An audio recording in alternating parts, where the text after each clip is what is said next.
gabdho waa iska masaakiin gabdho nimanka aad guursanaysan marka hore sheekada isla wadaan anigu markaan fiiriyo saddex nooc baan u qaybiyay qaybta koowaad waa dayac iyo mid ah la yiraahdo dayac iyo daaliye iyo daryeel ninka dayac la dhaho waa markay maanta u badan yihiin dhalinyaradu intay gabdhaha been u sheegaan oo sheeko been iyo jacayl been ku abuuraan oo haniyay waan ku jeclaa haba casha meel ka sii haba ka jagsi uu maalinka dambe hawlihiisa ka gaaran xagga uga dhaqaaqa dayac waxa lagu gartaa reerkiina ay bar ku dhiimayo hooyada ay bar ku dhiimayo walaalka ay bar ku dhiimayo aabaha ay dhar ku dhiimayo hatta waxa laga yaabaa gurigiina inuu darqa ku barto oo soo haba meelahaas luuqaasku iyo librariya carrada ku gula balamayo hadhow markuu hawlihiisa ka gutar meel u raacday aad weydo waxa laga yaabaa hatta magac been ku sheegto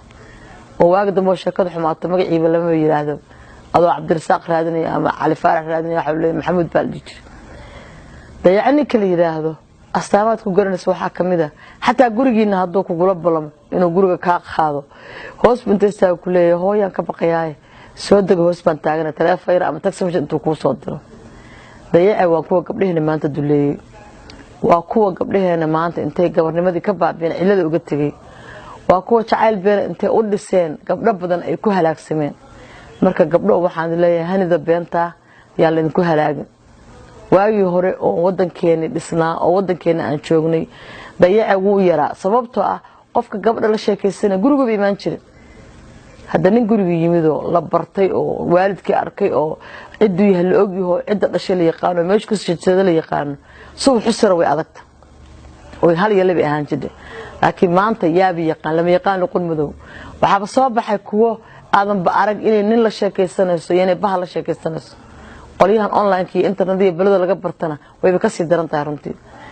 waxa laga yaabaa qof maanta kula hadlayo musawir beer ku tusay wayna dhacday in badan maanta inuu hadhow ama odayda qoobe ama mid lagu ama nooc kale ay kaaga soo baxdo marka waxaan leeyahay gabdhow guurku waa noloshaadii ha ku ciyaar waanaad ka fikirtaa qofka wax ku darsanaysid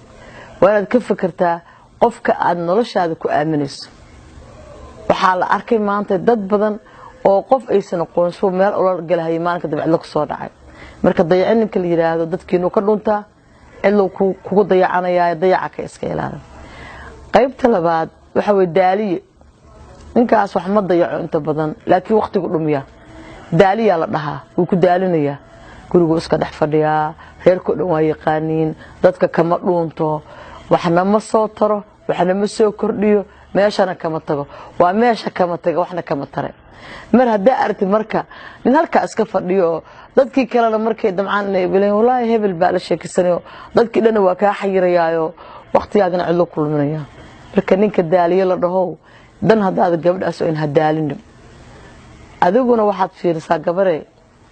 ninka daalkiisa rafaadkiisa waqti dhimiskiisa inaad ogaatid baa loo baahan haddana maanta xataa waxa jirtaba waqtiga la yiraahdo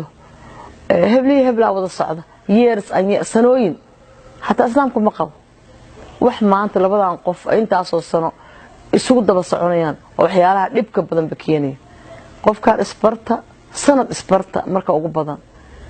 inta hadda run isu sheegtaan qofku wuxuu yaabo baran kartaa ama sakaba yarba laakiin waxa loo baahan yahay inuu san daaliyana kugu noqon dayacana kugu noqon ninka ugu fiican oo la yiraahdo daryeel waxa dhaa qofkii ku keer gareeyo qofka ka naxaya qofka dantaada wada daryeele waxa lagu yaqaan marka hore ku barto magacaaga barto oo cid tahay barto wuxuu ku xijaa reerkiin inuu barto wuxuu ku xijaa inuu walaalka barto hooyada barto reeraha barto reerka soo salaam guriga igee hooyo igee aabe igee dadka uu soo dhaxgalo familkaagi inkastoo hadda dadka halkan qurbaha jooga ay ceeb u arkaan arintaas laakiin ceeb ma aha waxa la ninka abka oo qaan balafaaga astura qofkan aad wax ku darsanaysid oo noloshaada ku aaminaysid gabarey markii aad maanta reerkiina dadkiina kulay og yihiin oo kulay yaqaaneen hatta hadduu xumaan kugu sameeyo kaaga xishoonaya sababtoo qof dadkiina waa weynaa yaqaan mana xumaan kara qof wax fiican ka araba gurigiina yimid dadkiina bartay waxa weey waa qof raba inuu nolol fiican kula dhiso waa qof raba inuu maxaan ku raa nolol kula abuurto waa qof raba inuu ku sii ogaado حتى أسجل روحيسة ساس أو خير بدن وايو gabar aad cidlo kula balantayo waxay gurigooda kaga soo tagtay iyo gurigooda wuxuu ahaa iyo reerkooda wuxuu aadan ka warqabin waa wax dadka qaribay laakiin gabadha gurigooda marka aad ugu timaadid hatta dadka say isku yimaadanaanaysa dadkii waayii hore guursan jiray gabdhaha hatta guriga ugu soo dhooman jireen guriga gadaashiisa ugu soo dhooman jireen ayagoo raba inay ogaadaan gabadhaas iyo waalidkeed xiriirka ka dhaxeeyo noloshan hadda maanta wax walba la haysto oo waxba iska fududaan lama haysan jirin gabadha xoolay raaci jirtay qoryo soo guri jirtay arabay soo aroorin jirtay waxay ahayd gabar maanta saakis oo baxdo galab soo imaanaysa xoolaha markay gabadhaasi keento